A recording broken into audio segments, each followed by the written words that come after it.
Ladies and gentlemen, this is the 12th and final round. Right hand, Golovkin steps in and down he goes again. Unbelievable. Mayweather makes him pay. What a rookie mistake. A sensational left hook by De La Hoya. It's facts. I'm the best. You know what I mean? Sometimes I don't want to believe it myself, but it's the truth. I'm the best. I'm going to show you how great I am. From Southern California, this is the Last Round Podcast. Welcome back to episode 151 of the Last Round Podcast. Thank you again for joining us this week, whether you're on Spotify, Apple Podcasts, Stitcher, Boxing Social, the country of India's application, Geo7.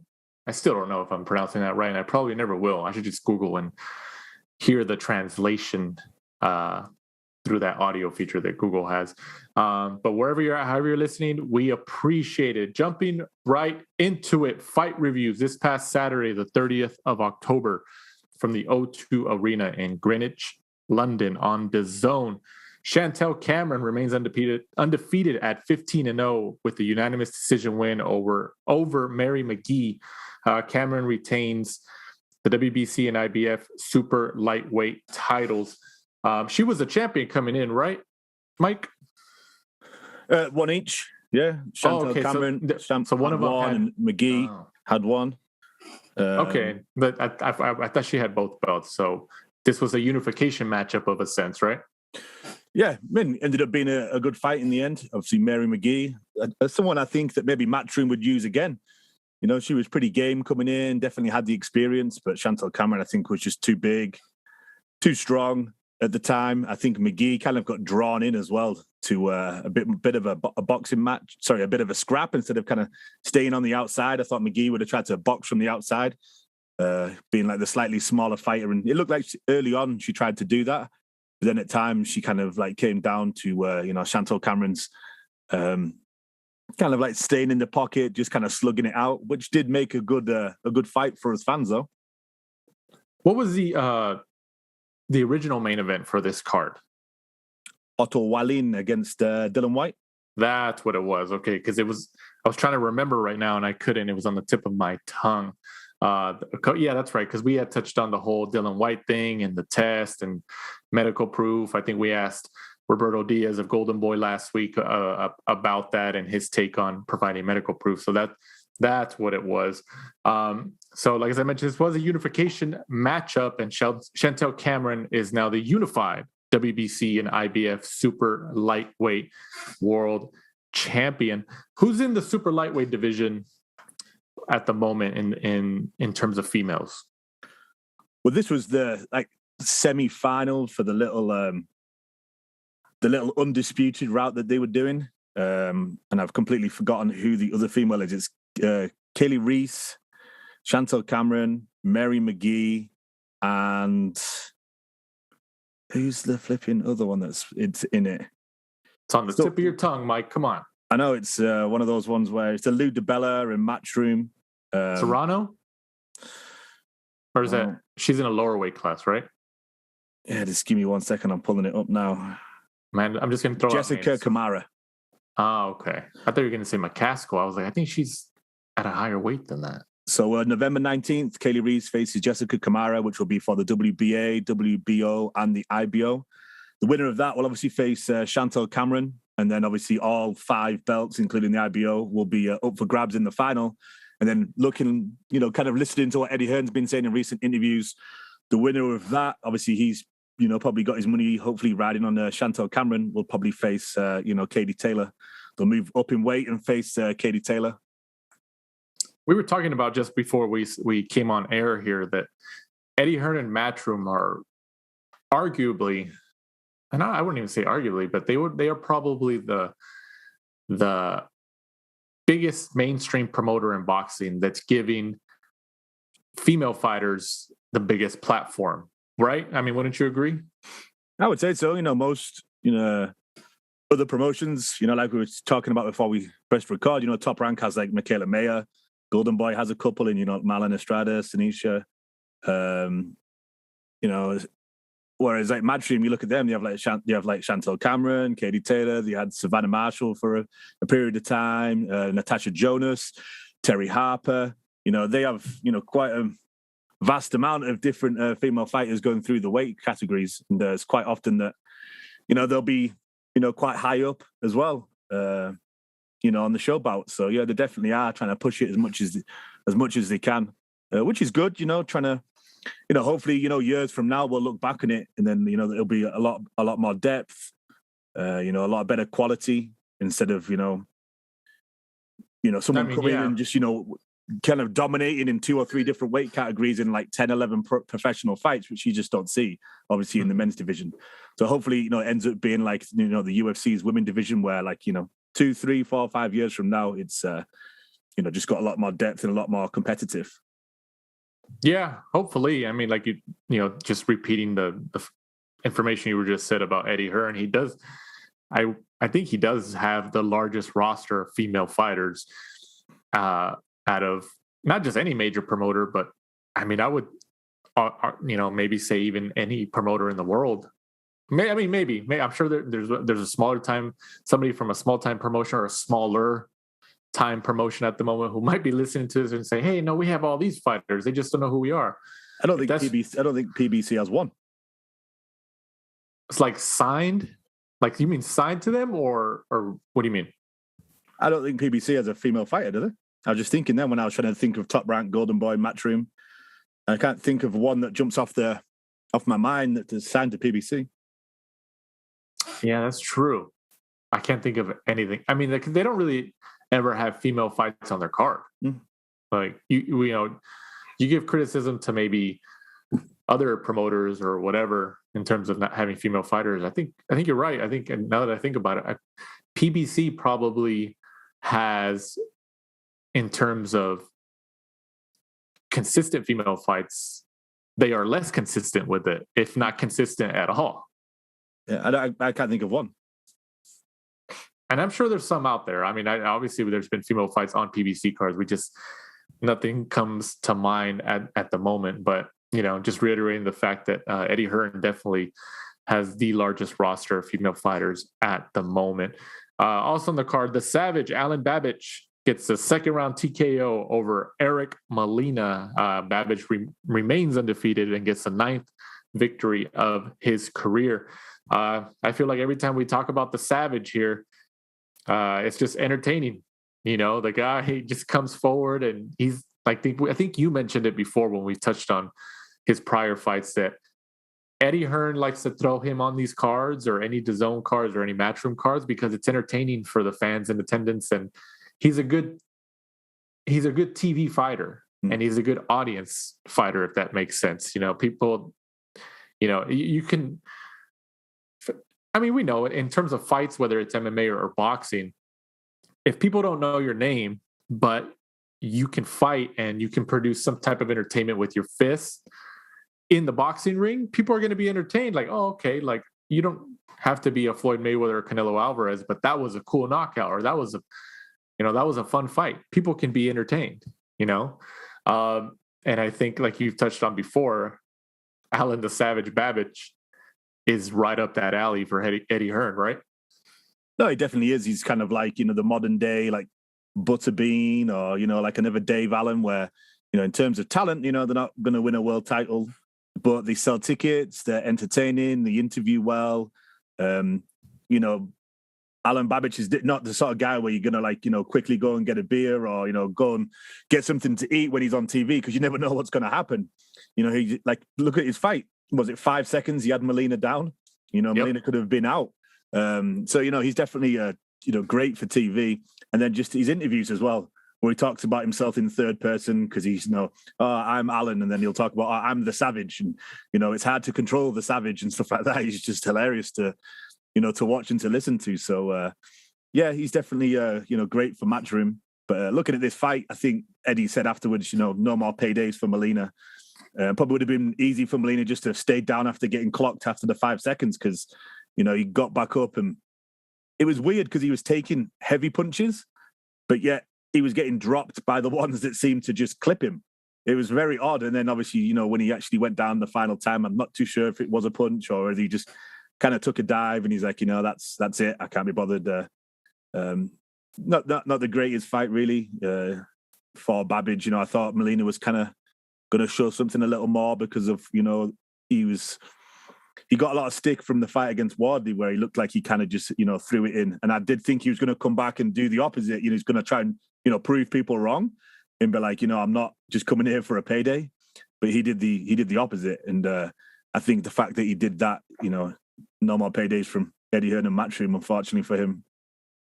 Well, it's not like Eddie Hearn's ever said one thing and then he turned around and done it not long after. I mean, look at the time at Chavez Jacobs Jr. in Phoenix, Arizona a couple of years ago. We got a chance to interview him the following day at the Fighters Hotel. Obviously, Chavez was very popular there before he ended up quitting, quote unquote, because of I think it was a nose or his eye or something like that. And remember, he got a lot of criticism for it, and then there's that famous gif of his dad, Julio Cesar Chavez, kind of shaking his head and putting his head down. And, people keep using that in the sport of boxing. But remember the following day, Eddie Hearn, we asked about Chavez, like, hey, would you work with him again after something like that?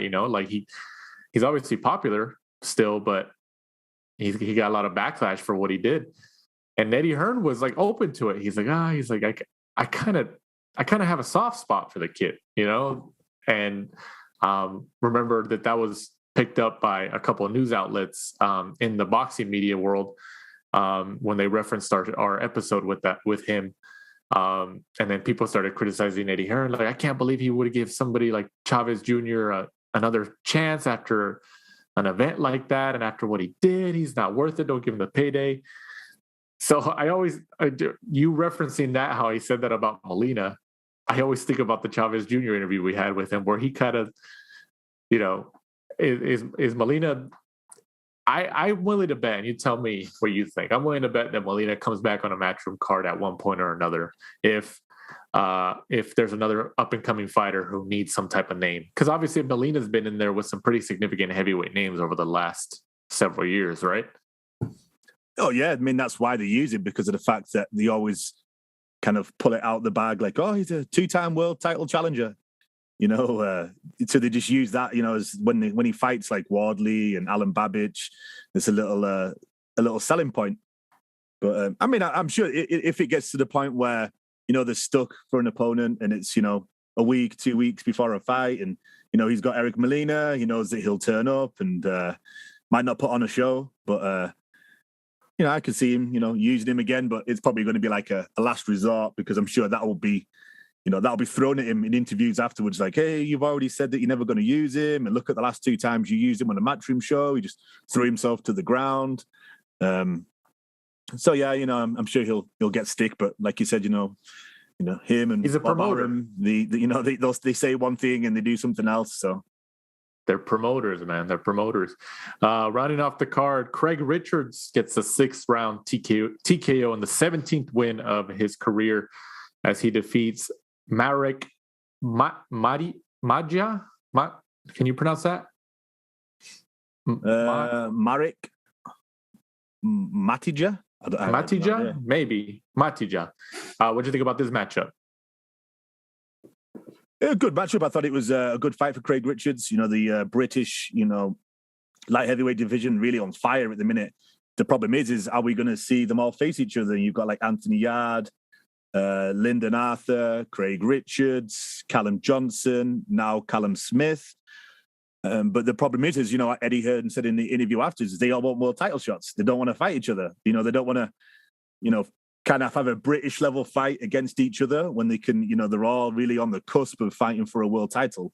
So it's an interesting kind of dilemma they've got. And Craig Richards obviously did really, really well when he fought Bivol. Callum Johnson's obviously been in there already with Beterbiev. Yard's already been in there with Kovalev. Lyndon Arthur's, really just kind of jumped onto the scene with his victory over, Yard earlier this year. So, they're all on the cusp. But personally, I think, all of us fans would love them to really fight each other just to see really who's the best one in Britain, because it's one of those things where you'd probably get surprised and, somebody that's probably ranked 4th or 5th like Craig Richards would turn around and beat them all. on these last couple of performances, he did really well against Bivol, probably better than Johnson did against Beterbiev, better than Yard did against Kovalev. And he was probably 4th or 5th ranked when you look at, the top 5 light heavyweights in the UK. Now that you mentioned all those names out loud in that division, it really opens your eyes on the matchups that you can have at 175 pounds. Obviously you mentioned Bivol, you got Craig Richards, you got Lyndon Arthur, Anthony Yard, and now Callum Smith, who recently moved up from 168. Now he's at 175. Those are pretty decent names, and you could probably have some pretty fun matchups if you kind of all rotate them and put them against each other. Yeah, definitely. I mean, you got the mixture as well of some to Eddie Hearn, some to Frank Warren. That was it during COVID when they made those 2 posters about Matchroom against Frank Warren, Matchroom against Queensbury, and they lined up, heavyweights and all the different middleweights and all the different people that they could have make a great matchups. That's the biggest thing about boxing, is nobody wants to kind of fight at that level. They're always trying to skip out a level and go straight to a world title shot. So, I think it's just they don't want to lose to, a fellow Brit when they're hoping to get, a bigger, more substantial payday for, a bit of gold around the waist. You think Bivol is... I'm betting money that Bivol is waiting for Canelo-Plant this weekend, and we're not going to see him fight until Canelo, if Canelo wins this weekend. Obviously we'll touch on that fight a little later. I'm betting that Bivol is just going to wait on the sidelines to see if he can secure Canelo's next fight. Don't you think?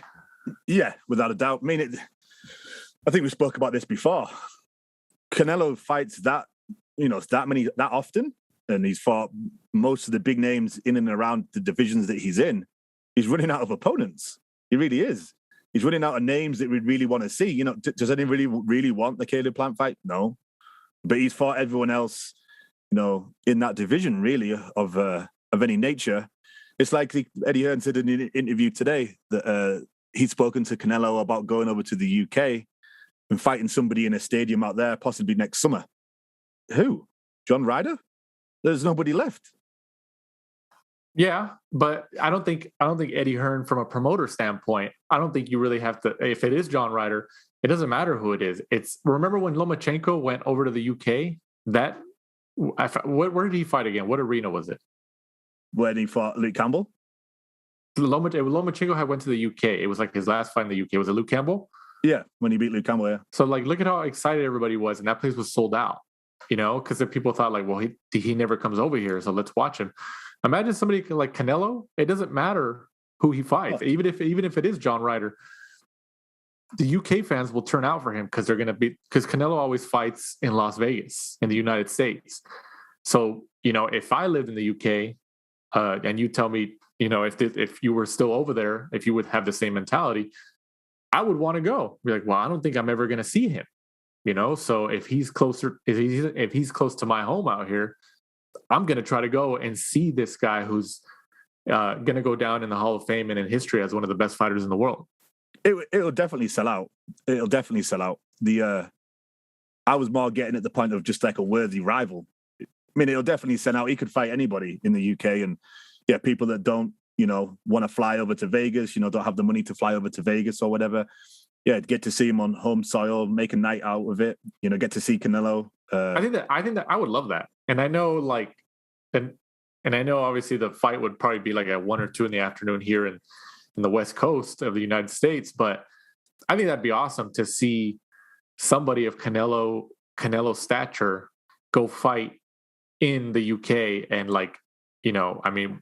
a Wembley Stadium or something like that. I think that'd be awesome to see, because obviously the UK fans are very passionate, and it's a party over there. It's a party. I mean, we've talked about that, even before COVID, we were talking about kind of trying to attend a fight in the UK and doing a couple shows over there and stuff like that. Cause it's fun, it's a great atmosphere. I would love to see it. And I think Eddie Hearn if Eddie Hearn does get a chance to promote Canelo over there, which I'm assuming he would, I think he would go all out. I mean, look at case in point. Look at how much he did for when Canelo fought at what is it, Dallas Cowboy Stadium, and then when he fought in Miami, the type of event that he put on, especially for Canelo's entrances. I mean, if that doesn't give you some type of, idea of what Eddie Hearn would do for him, imagine what he would do in the UK in front of UK fans. I think it'd be huge. I could see it. I could see Canelo going over there, like a world tour or something like that. He obviously wants to fight in Mexico, but I can see him go to the UK. I mean, do you think that if he fought John Ryder, do you think Canelo would be the favorite in front of UK fans? Yeah. Really? Yeah. The UK fans loved Lomachenko when he came over. And they just like, I think, good boxing. Yeah. I think they appreciate that a lot more than some other fans. I'm sure you'll still get people that just want, Ryder to win because Canelo's so good. Just kind of like that thing about, like the Patriots. People just want to see them lose because they dominate. Yeah, because they're the franchise. The New York Yankees, the Patriots, the Dodgers, the big market teams, Canelo, Anthony Joshua. They're the franchise players, the franchise teams, and that happens. It happens a lot. But yeah, like kind of going back to the original point. It'd be nice to see a little rotation of like Bivol, Craig Richards, Callum Smith, Lyndon Arthur, Anthony Yard. That's a cool little rotation right there that I never thought about until you said it out loud right now. So hopefully they rotate them and see. One thing I did want to touch on before we move on to this past weekend's card in Vegas at the Mandalay Bay with Ennis on the card. You touched on Matchroom and Frank Warren. There was some recent news, and I don't know how reputable it is, or how accurate. It could be. It seems like it is, but who knows? But there was a report or some news that was put out that DAZN is in the process of buying BT Sport. What do you think about that? I think it'd be huge, something they needed to do. Like anything, whether it being in the UK, if you're going to be successful, you need football, you need soccer. Like over here, they need to get obviously a slice of the pie, and the biggest sports, obviously being like MLB, NFL, basketball, hockey, even. They're the big tickets. They're the big things that you need. So it was probably good of them to come over here. Start with the boxing, kind of get a little bit of a foothold in the market, and then wait for those rights to come up. So buying, BT Sport and then taking over the rights that way is probably a good idea. Gives them access to that and other things. The UFC is shown on BT Sports in the UK. So if they buy BT, they'll have that as well, which is huge. So yeah, I think that's a really good move for them. Yeah, that's huge. That's definitely huge. Who knows? Let's see how in the days and weeks ahead to see if it actually happens. But I think it's kind of interesting that if it does happen, that Frank Warren, I'm assuming, he would have to answer to DAZN's brass now and Eddie Hearn. How would that turn out? That would be interesting, just having they buy BT and obviously they've got Frank Warren and Eddie all on the same channel. Like, is there a clause for them to get out? Are they going to be able to let's make fights together then? Very, very interesting to see, how that works out. Yeah, it's definitely going to be interesting, but we'll see. I think wasn't there reports earlier this year or maybe last year that DAZN was trying to bid or had plans to bid for the Premier League rights, and obviously it didn't work out. So I think they were just like, well, let's just buy the network that has them. It's just like, oh, okay, like we didn't get the rights. Like, what do we do now? Well, let's just buy them. Yeah, I mean, you have to, don't you? In all the dominant markets like that, like I believe they have like the Serie A rights over in Italy, and then the soccer rights over in like Japan and other places like that. So Germany as well. Yeah, so you need those. They're like obviously going to be a staple. They're not going to survive on British boxing. That's it in the UK. So it'll be interesting to see when the rights come up for Matchroom's other stuff, like obviously snooker, darts, and stuff like that. When those rights, come up and expire with Sky Sports, right? Is Eddie going to take those over to DAZN as well? Yeah, I wonder. That whole situation is very interesting. Obviously, I don't think I've seen any. And correct me if I'm wrong, but I don't think I've seen any of the more prominent boxing media reporters report that potential news that DAZN is planning to buy or is in the process of buying BT Sport. I don't think I've seen that yet. Am I wrong, or have you seen anything in relation to that? Only a couple of things, not from the usual sources like your right, like Coppinger and people like that who normally break the big news. Right. But yeah, I mean, obviously, because I still follow the news back home. I've seen it on there, rumored and stuff like that. That it's obviously kind of nearly a completed deal. So maybe they're just waiting for the to be finalized before they announce anything. But it does look like it's going to happen.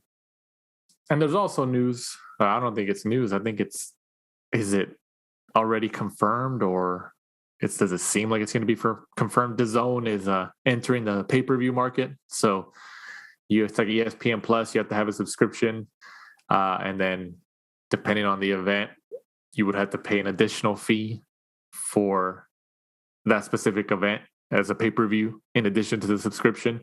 And there's potential news that the first event that could be on that pay-per-view calendar is Triple G and Murata on New Year's Eve or at the end of December. What do you think about that? What's your reaction to that? I mean, if it's not too bad if it's only for the huge fights. If it's different to the model that they used to do on Sky, where some of those you'd pay for like a Parker and a Chisora, that's not a pay-per-view worthy fight, in my opinion. But if it's for like Anthony Joshua Usyk, you're like, okay, that's for the world heavyweight title. They're both commanding such a huge payday. It's probably going to need it. And also for us in the US, like, as long as they're not like $75, if it's like you're paying, I can't remember how much we pay out here for DAZN because I pay the yearly. Is it like $10 a month? No, I think they raised it to 20. So it's honestly better to pay $100 for the whole year. And that's what I did. Yeah. So like, if it's not, not $75 a month, if it's like $20 for like maybe one or two pay-per-views a year, then that's not too bad in relation to what we used to pay before, like $75, every 2 or 3 months for a pay-per-view. You're still probably coming out ahead. So that's not too bad, but as long as you're not looking at like 3, 4, 5 pay-per-views a year, as long as if it's just like the really, really, really big fights that everybody wants to see, like a heavyweight title fight, then yeah, because if you an extra $40 on top of the $100 a year, that's probably what we were paying before if you add it all up. You're sounding too reasonable here, man. I'm sure there's a lot of people who don't want to see pay-per-view come back, at least in regards to DAZN, especially how DAZN entered the boxing market with pay-per-view is dead and this and that and streaming service. I mean, it kind of doesn't look good for them in terms of, how they entered the market, as I said, and what they're proclaiming now that is going to happen. But, it is what it is. They have to adapt to the changes that happen. They obviously, from a consistent standpoint, lost Canelo when he left Golden Boy, and then that whole legal situation. I mean, he could return back to DAZN after this fight. Who knows? But and then AJ's still kind of involved in a way, but Sky Sports still has. Don't they still have exclusive rights to him in the UK? He's just finished when he finished the Usyk fight. So okay, that's right. He's technically a free agent, so I'm sure we'll find out soon. He'll be DAZN or Sky Sports, or maybe he'll do a Canelo and he'll just sell himself every single fight to the highest bidder. Do you think BT Sport would make a bid for him? If it's BT Sport and DAZN, yeah, maybe whatever they decide to call themselves, like, is it just going to be DAZN? They'll just buy BT and just change it to DAZN. I could think that could be an option for AJ. Like, why not just make yourself like a Canelo and you can go wherever you want and just, whoever's the highest bidder, and he just has Eddie Hearn helping him out in kind of a managerial role to make sure he doesn't, get screwed, or, he represents him and talks so well. Why not use Eddie like Canelo does? Imagine having an event with Canelo and AJ on the same card, like as co-main and main. You probably, if you have that outside, you could probably do like a festival like Coachella and have like 200,000 people there. That's what I was thinking. Yeah, you probably could. It'd be huge. They could charge so much money even for the nosebleed seats. Just have it in a field. They all stand wherever they want. Yeah, it's kind of crazy. I mean, that'll never happen because having two events separately with them, especially in the UK, is probably more bang for your buck. Who knows? But yeah, that's definitely an interesting situation that I'm eager to see how it unfolds. Moving on, as I mentioned, from the Mandalay Bay Resort and Casino from Las Vegas, Nevada, Radzab Butiav gets the upset. I would categorize it as an upset with the 9th round TKO over Jamal James, and this is for the WBA welterweight world title, the regular world title that's still floating around there, even though the WBA's made some executive decisions to reduce the number of world titles that they have. What do you think about this matchup and the outcome? I agree. I thought Jamal James was the favorite going in just because I think he was more well known. Butiev just kind of came out of nowhere really, but it was a great performance from him. Another Eastern European. It just comes over here. Another guy, with friend of the show, Joel Diaz, and he looked a bit of a monster, didn't he? It's just, is he going to really get anywhere in the welterweight division? Is he going to really pick up, a proper, world title in that division? Especially with some of the names going in and around. You've got obviously, Ennis, Virgil Ortiz, Conor Benn, all the usual names in that division. Thurman, Garcia, if he's there, or 154, whatever he decides to come in at. It's the welterweight division still pretty stacked, but it's just trying to get those guys to fight each other.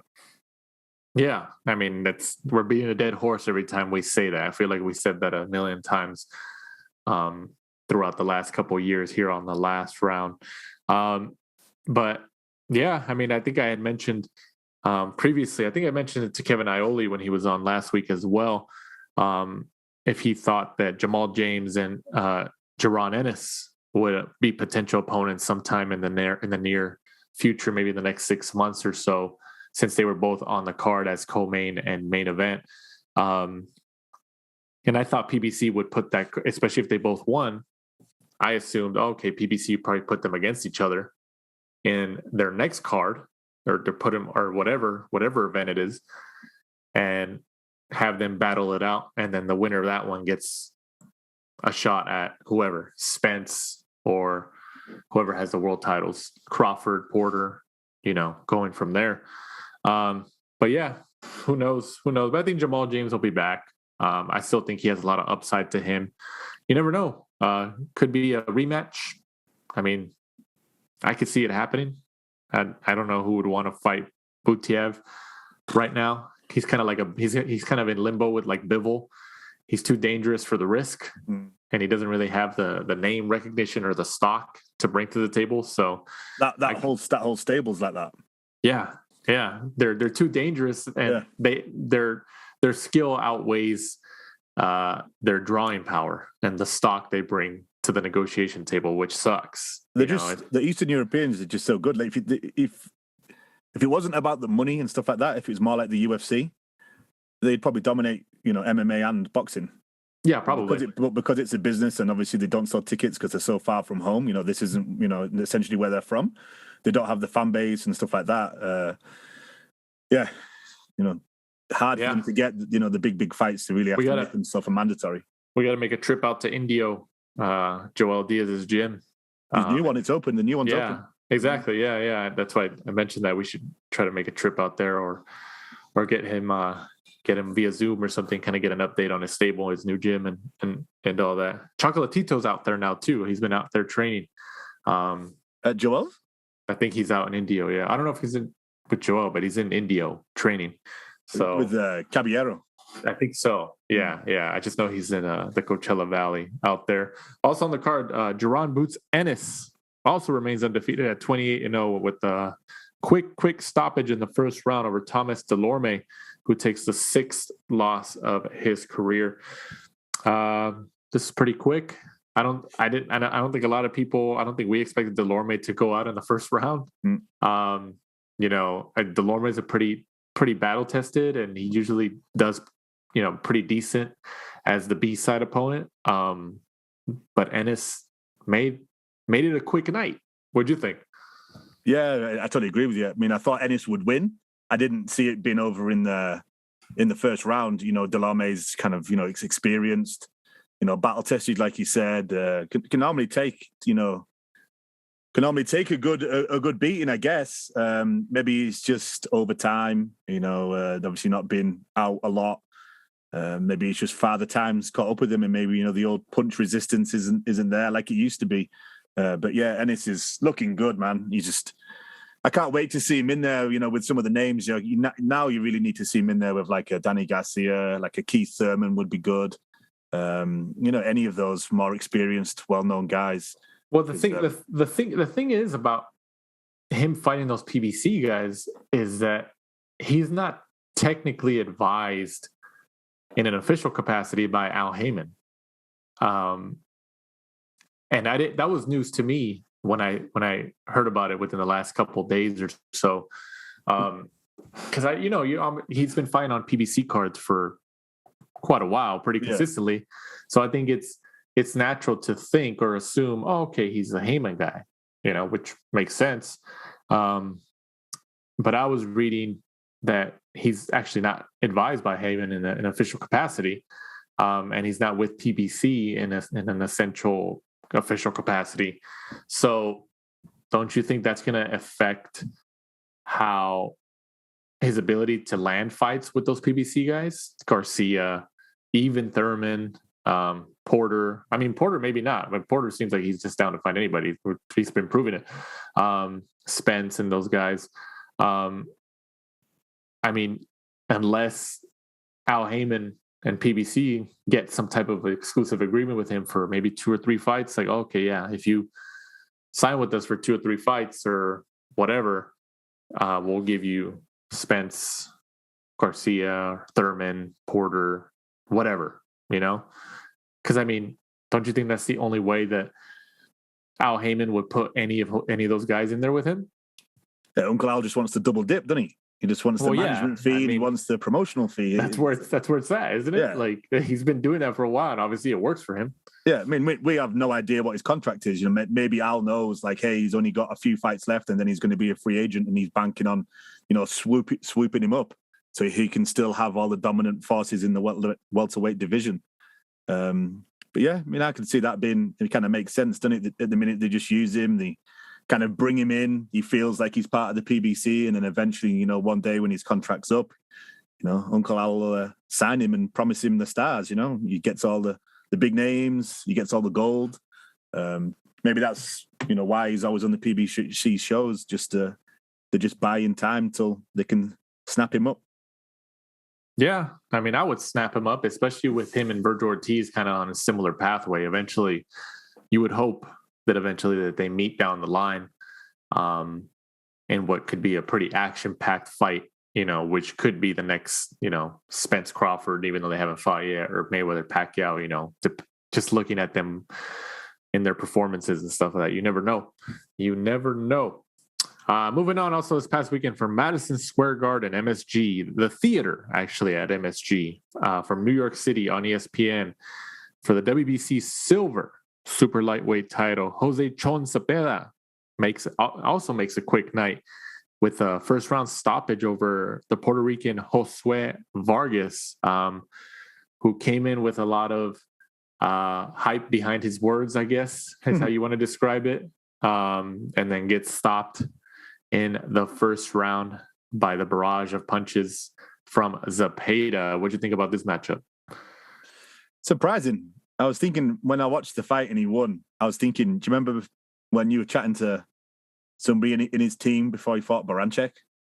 And Right. They were kind of saying about, they didn't know how much he wanted it. They didn't know, what was going to happen going forward. And now look at him. He has that fight of the year against Baranchek. And then he has this, one round destruction over Vargas. It was a good performance. It was one like just dessert. For Vargas, like kind of being a bit of a douche. During the press conference, trying to steal the belt. Getting in front of him, and then he had that little scrap. The both teams kind of went at each other. Throwing punches and kicks. So it was a good performance for Zepeda. But I keep kind of saying is. He's kind of like treads water. Like after that Baranchek fight, it was, all over ESPN. It was, fight of the year contender.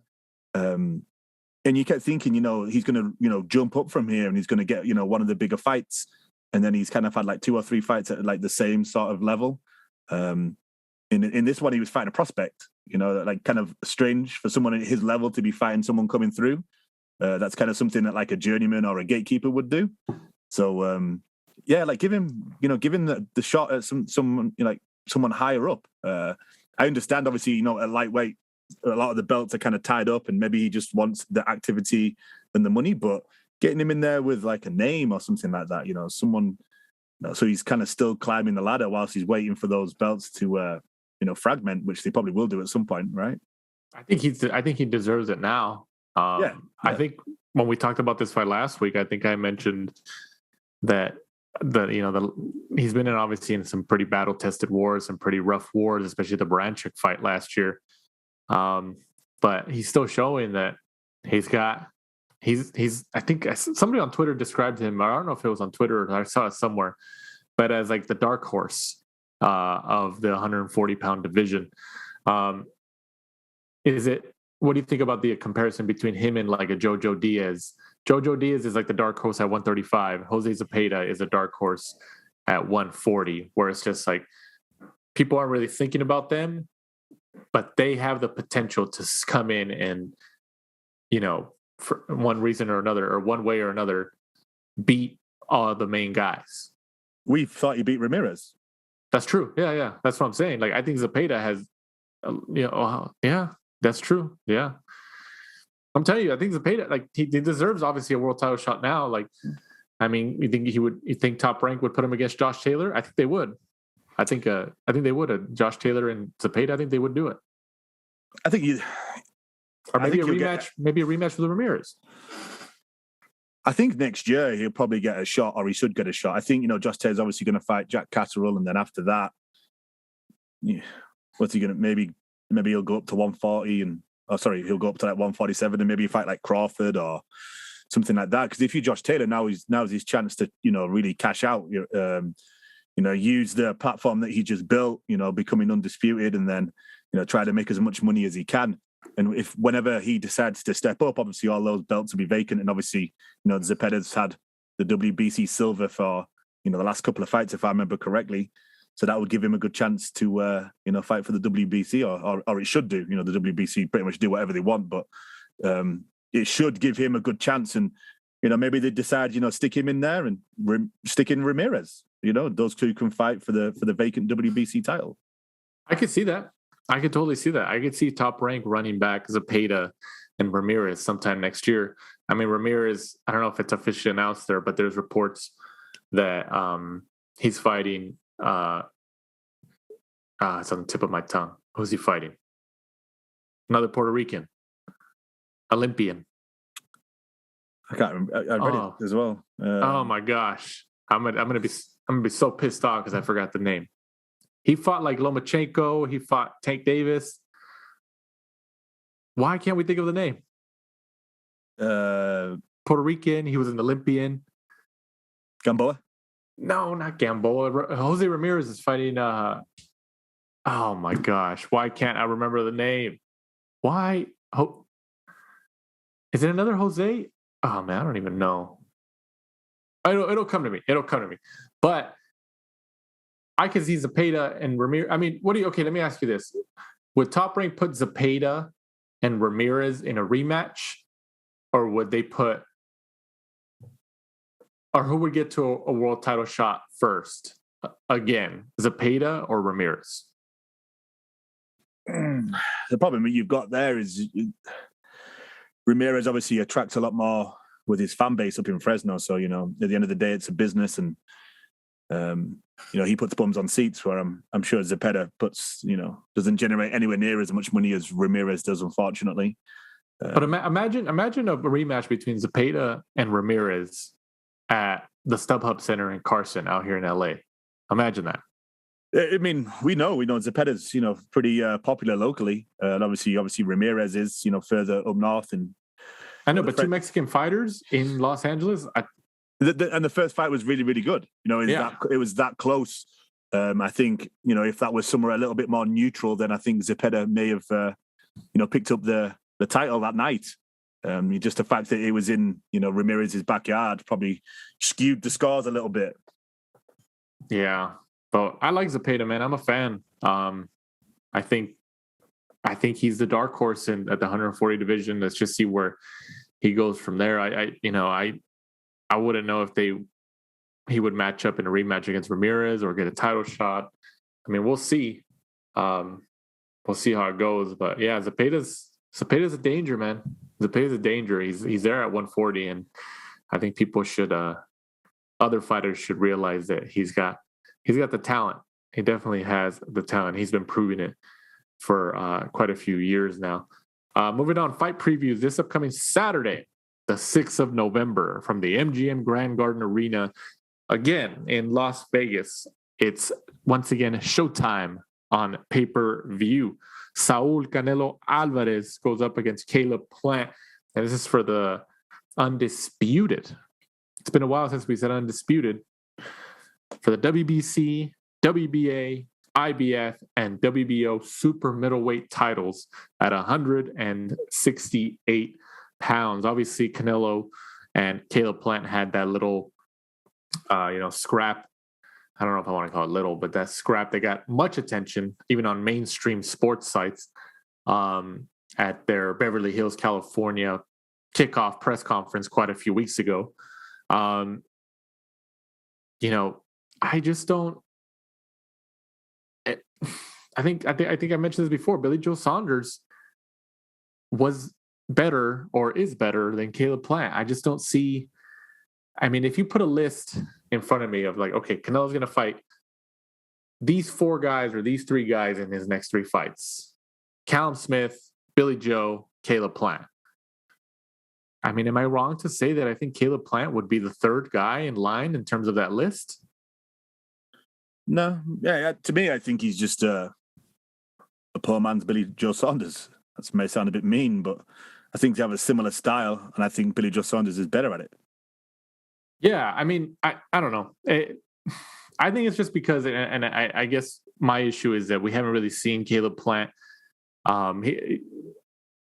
He's obviously lucky because he was at the right place at the right time, having that belt, and it's the last world title that Canelo needs in his road to the undisputed world championships at 168 pounds. And Canelo-Plant, obviously his best, most significant win up until this point was when he won the title against Jose Uzcategui a couple years ago. I don't know. It's not. I don't think we're saying, or I'm saying, and you tell me if you agree or not. I'm not trying to say that degrade or put down Canelo-Plant's skills. I think he's obviously good. He made it to a world title. He shows he can fight. It's more just taking into account the level that Canelo is on at this point in his career severely outweighs many of the opponents that come across the ring from him. And that's how I'm judging a lot of these fights, and especially this fight this upcoming Saturday. I mean, what do you think? Yeah, I mean, I agree. I mean, Canelo, whoever he goes in with, I think he's going to be the overwhelming favorite, right? And I don't think anybody at the minute is, unfortunately, on his level. He's just that well-rounded. And I think, Canelo-Plant really is only in there just because he has that last little trinket that he needs for the undisputed. And if you just look at the people that he's fought, it's a huge jump up for Caleb-Plant as well. You know, he hasn't really fought. His best name on his ledger is probably Jose Uzcategui, and his style was really perfect for Uzcategui, who was very flat-footed, more of a heavy-handed fighter. So when Caleb-Plant fought him, it was perfect, really perfect clash of styles for him. So we'll see. Yeah. I see Canelo kind of stopping him late on. Very similar performance, I think, to Billy Joe Saunders, where I think he'll just try to attack the body, eventually slow him down. And I think Plant will, try to stick a move and trying to work his way around the ring. So I think it'll be a late stoppage again. Canelo will just take his time. And we know how confident he is in doing that. When he was fighting Kovalev, he was probably down on the scorecards, but he was so confident that he was eventually going to finish him off. Yeah, I mean, I don't know. Or maybe we'll have, remember when Marcos Maidana and Mayweather fought for the first time? Obviously, Mayweather was the big favorite, but during that fight, Maidana was pretty much fighting dirty and ended up getting some pretty close scores. And then he ended up getting a second matchup. So he got the double the payday, which he conveniently retired after the fight because he got two Mayweather paydays, which, wasn't bad at all, especially since he lives in Argentina. And American dollar goes really far in terms of living over there. But I don't know. That's what I think. Like maybe this could be like a Marcos Maidana, Floyd Mayweather type of fight, where nobody expected Maidana to come in and create that type of excitement against Mayweather because Mayweather, especially at that point, was such a big favorite against him and all the opponents that he fought. I mean, is it possible that Caleb-Plant could be like some type of Marcos Maidana and create some fireworks there? No. just one straight answer. That's it. Just no. I think he gets hit too much. I think even in some of the performances against lesser known names, I think he honestly gets hit too much. He kind of like dives in, dives out, and I think with how good Canelo is, I think he'll time him, and I think he'll catch him coming in eventually. I just think it's a big step up. It really is a big step up for him to go from some of the people he's been fighting to then fight, pound for pound best in the world in, our generation. We won't see somebody like Canelo who's gone through a whole host of different people in different weight categories and really has fought the best people around. He just challenged himself, which is, unusual, unfortunately, in, today's boxing world. I don't see it. It would be a huge shock to if obviously pulled it off. Obviously, you want to see a good fight from a fight fan's perspective. Like if it's gonna get a lot of attention, it's because either Caleb-Plant wins or Caleb-Plant puts up a good fight where it's close. You know what I mean? What if you had to pick? What would you rather see? Just removing yourself as a member of the boxing media and just as a fan. Obviously you would expect Canelo, like 99% of the fans that do you expect him to win because the level that he's on. But what are people going to be talking about that Monday at work or the next day on social media or on whatever, or throughout the media or whatever? Are they going to be talking about Canelo's performance and he's undisputed champion, he's been dominating? Or would more attention be put on, hey, Caleb-Plant actually, he won. He's the undisputed champion. Or Caleb-Plant actually put up a solid competitive fight. Like going back to what I was referencing, Marcos Maidana and Floyd Mayweather, the first matchup. Mayweather won that fight. But how Maidana fought, he obviously gained a lot of interest and a lot of respect, even though he kind of did fight dirty. But it was funny because Robert Garcia at that time, who was his trainer, was pretty much telling him, like, you're going to have to get dirty with this guy. That's the only way we're going to get into him. And it kind of worked because the scores were close at the end. So, what would you rather see as a boxing fan? I think what we will see, or what we may see, is Plant takes the early rounds, whilst Canelo kind of looks at him, kind of. I don't know. Doesn't Canelo known for that though? Yeah, I mean, he is that kind of, I don't know, everyone always uses it, but when they say like Lomachenko and Usyk kind of download and look at what their opponent does whilst they're trying to work out what they're going to do, I think we could see that. I think it'll be a very similar performance all around than the Billy Joe Saunders, because I think they're very similar fighters. I think you could see like Caleb taking the early rounds whilst Canelo kind of looks at what he wants to do, and then eventually he just wears him down and, stops him to the body, or, catches him coming in, because, Caleb likes to try to stay on the outside, and then he kind of jumps in with those hooks. And at some point, I think, Canelo might time him, just catch him coming in, and kind of like what he did to Billy Joe Saunders, where he kept ducking down to the same side, and eventually he caught him with that uppercut. So I think, you tell me if you agree with this or not. Out of all the opponents not all the opponents, but the last few opponents that Canelo's fought, including Callum Smith, Billy Joe Saunders, Kovalev, and, the last couple guys, I think Plant, especially after that kickoff press conference and what happened there, how they kind of both went at each other, and people are just kind of writing him off in a sense, because Canelo is just so good. I think Plant, in terms of the negative attention, or not negative attention, but the negative side that he's embracing, or he's getting, in terms of being counted out already, even though the fight hasn't even happened.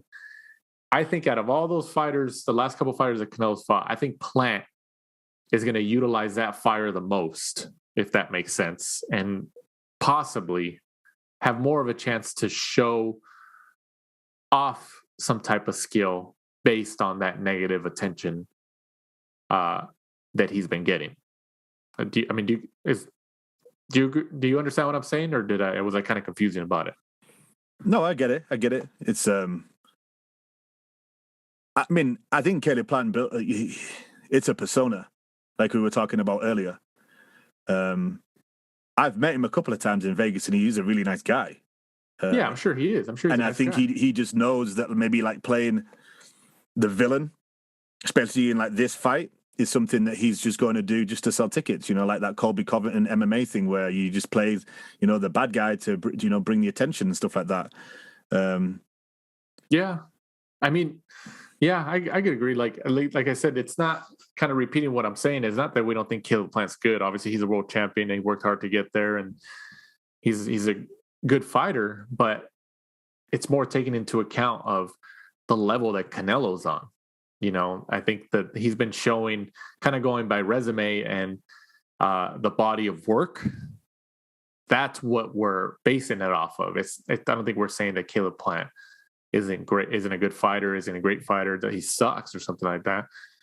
It's just the body of work, when you compare it to somebody of Canelo's position at this moment in his career, is the reason behind our opinions. And I think any reasonable boxing fan could say that. So it's not saying, oh, Canelo-Plant's he's not good, he can't beat this guy, or he's not gonna, whatever. That's not it. It's just Canelo is just so good. He's at that Mayweather level where anybody who Mayweather fought, especially after the De La Hoya fight, people just knew, like, oh, he's just too good. Who's going to beat him?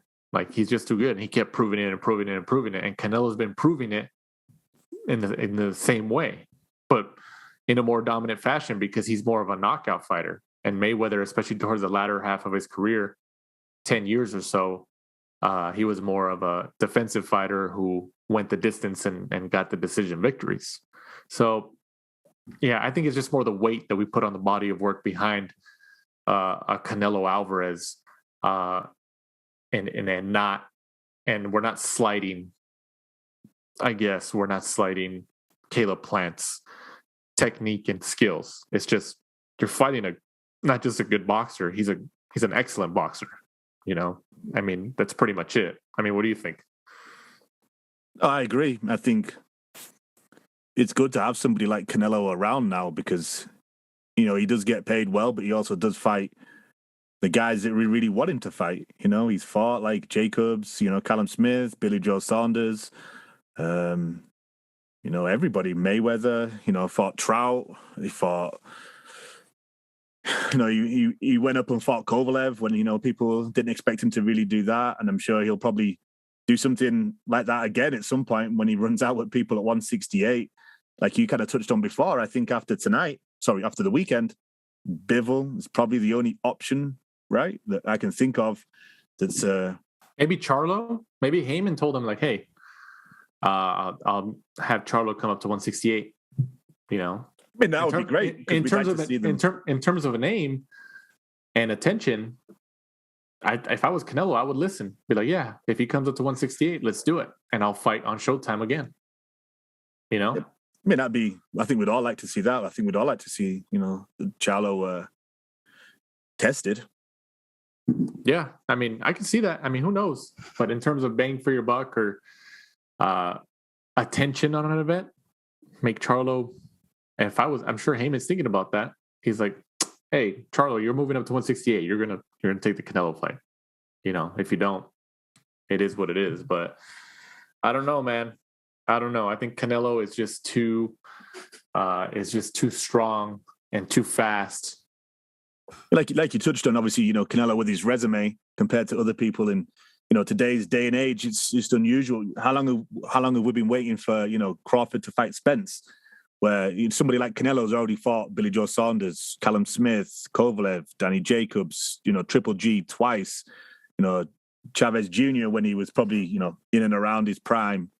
Even someone like Amir Khan, obviously Amir Khan was stepping up, but, Amir Khan was still, a name and was technically probably winning that fight until, Canelo actually starched him. So, we definitely need more Canelos. Yeah, absolutely. I mean, I'm looking forward to the fight. Obviously the big fight events when a big name is fighting is obviously exciting. I'm eager to see. Are they fighting at the MGM? It's at the MGM Grand, right? It's not at the T-Mobile. I'm eager to see what Al Heyman and PBC are going to do for him in terms of like entrances or, event. Because this isn't a stadium. Because, I mean, if you compare it to the last couple where Canelo fought at big football stadiums here in the United States, Eddie Hearn went all out and made it like not just a boxing event, but like an entertainment event, especially in Texas with the Mexican fans there. I believe the singer was Pepe Aguilar, who sang him to the ring. J Balvin? Yeah, and that was in Miami at the beginning of the year. So, I mean, I know this isn't a big stadium, it's the MGM Grand, but is Al Heyman and PBC, are they going to try to roll out the red carpet for him like that? What do you think? They may, but I honestly think Eddie Hearn's just swung him. I think, going from Golden Boy to Eddie and Eddie kind of rolling out the red carpet, getting the fireworks displays and, people singing him to the ring. I think that really sealed it. And then, you can see, like, when Canelo kind of like looks at Eddie on those interviews and he's like, who next? Who next? Like he has a good kind of banter back and forth, and then he starts wearing, is it the Dolce & Gabbana that they both wear?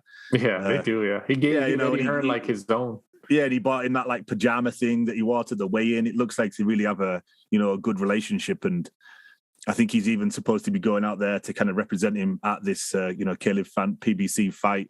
So I think this will be like a one and done with PBC, and then I'm sure we'll see him back on DAZN again.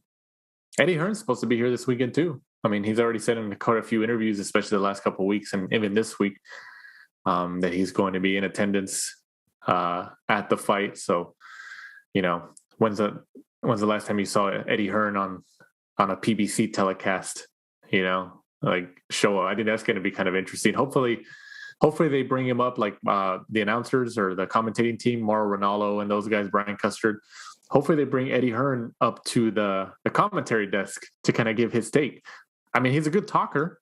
He's a good promoter. Why not throw him in there? If Showtime, if you're listening, anybody who can make those decisions, I would do it, man. I mean, it's your network. It's just bring him up. He could talk. He'll promote the main event. He might help get a couple of those people who are thinking about buying the fight. He might convince them. You never know. But rounding off that card really quickly, Ray Vargas, 34-0, goes up against Leonardo Baez, 21-4. Elvis Rodriguez, 11-1, goes up against Juan Pablo Romero, 14-0. And Anthony Durrell, 33-2, goes up against Marcos Hernandez. And then some quick news before we end this week's show. I believe there were some fights announced, right? Oh, I think it was recently reported within the last day or so that the Devin Haney and Jojo Diaz fight is close to being finalized. And it looks like it's going to likely land in Las Vegas sometime at the beginning of December on DAZN. Hey, man, you got like we talked about earlier, give Jojo Diaz his respect, regardless if he might not be the ultimate favorite in this fight. He's showing that he's got the guts, man. He's got the balls to go in there and be like, okay, well, couldn't fight him. How about you? You're next. And he's got a world title.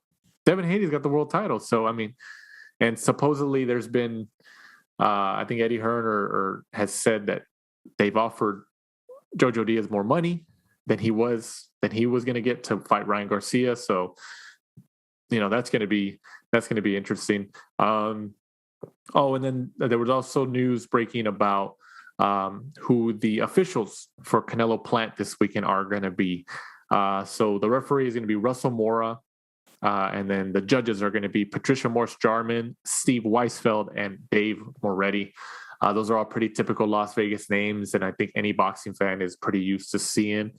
So let's see if any funny business happens this weekend, which I don't think it would, but and obviously, in addition to the Canelo-Plant news or fight this weekend, the other big story of the last several days or so, Rolly Romero has been, I don't know if it's officially announced yet as of this day that we record this week's episode. It hasn't really officially been announced via press release from PBC or Showtime. But Rolly Romero is likely out as the opponent versus Tank Davis. And then it's been reports that Isaac Cruz is taking his spot, which I think, and you tell me if you agree or not, I think Isaac Cruz is actually a better opponent than Rolly Romero. I still think Tank wins. He's a good fighter. He's a great fighter. He's got that killer instinct. But I think Isaac Cruz is a better caliber opponent than Rolly Romero. What do you think? Yeah, I mean, Isaac Cruz is, not probably as well known, but he's very game. He's a good fighter, probably more well-rounded than Rolly. Rolly's just more of a street fighter, isn't he? He just kind of looks for those big, one shots, and he really got a world title by, default. He really probably should have lost that fight, and managed somehow not to, give the guy a rematch. But yeah, I mean, it's still a good opponent. It's not up there in terms of a huge caliber name, and I'm sure Gervonta Davis will probably win again. He's just that good. He's proven time after time how good he is. We just want to really see him in there with some of the bigger names in and around that division. So hopefully one day we'll see him kind of mop up. Yeah. Hopefully. And then also Vasil Lomachenko, high-tech Lomachenko, is back in New York City against Richard Comey in a 12-round lightweight showdown at the theater at Madison Square Garden on December 11th on ESPN. So Lomachenko returns. I think it's kind of interesting and funny how Lomachenko's fought quite a few times this year. And Teofimo Lopez, he's supposed to fight. I know he had the whole thing with Triller and the whole issues, and now he's fighting on DAZN and stuff like that. But Lomachenko's been a little bit more active and a little bit more consistent. And we all thought that Lopez was going to be pretty consistent, and after he won the titles, but there has, he's had that whole issue with Triller, like I mentioned. Now he's going against Kambosos, so maybe there'll be a rematch now that him and Lomachenko are fighting close to each other. There could be a rematch sometime next year, don't you think? I hope so. We'd like to see those guys back out. Like you touched on, I think Teofimo Lopez won those titles and was really, really hot. And I think it's kind of died off. I think a lot of people now are kind of getting sick of all the social media, all the talking back and forth, and they just want to see more action than words. Right. Yeah, we'll see. We'll see how it goes. And then one last tidbit of news. It's also been reports that Tony Yoka will return December 11th as well in France on ESPN Plus. Obviously, people know him. Fans know him as an Olympic gold medalist. Still no opponent as of this recording. But there's been reports that he is returning on December 11th. But once again, guys, we appreciate you guys tuning in this week here on the last round. And before we do our usual sign off, Mike, go ahead and let our fans and followers know where they can find us and follow us. Well, at the last round 12 on Instagram and Twitter, and be sure to join us next week. We'll be reviewing the Canelo Alvarez against Canelo-Plant fight, and then looking forward to Kid Galahad, Kiko Martinez, Jaime Munguia, and Gabe Rosado. That's going to be a fun one too, Munguia Rosado. Can't wait to watch that one. So for my co-host, Michael Shepard, I'm Danny Z. This is the last round. Thanks for supporting and listening to the show. Follow us at The Last Round 12 on social media. Rate, review, and subscribe. This is the Last Round Podcast.